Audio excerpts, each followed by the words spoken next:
Hello and welcome to World of Floorcraft. This is a class reminder clip for the beginner class at the Kenn Centre on the 30th of August. We did a first move, a shoulder slide, a side to side and a half windmill. If you need any teaching details for the moves, links to the teaching clips are in the description below.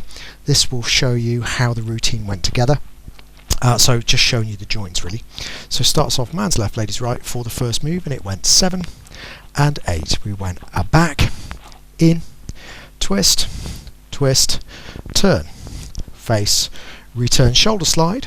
We went a latch, catch, return side to side. We came in and out, in, quick hand change for the half windmill, over the top, and look.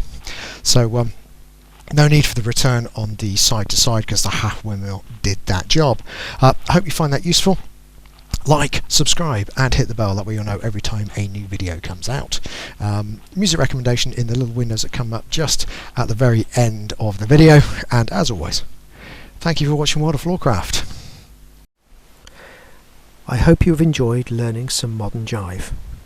There is a link to some music that is good to dance modern jive to.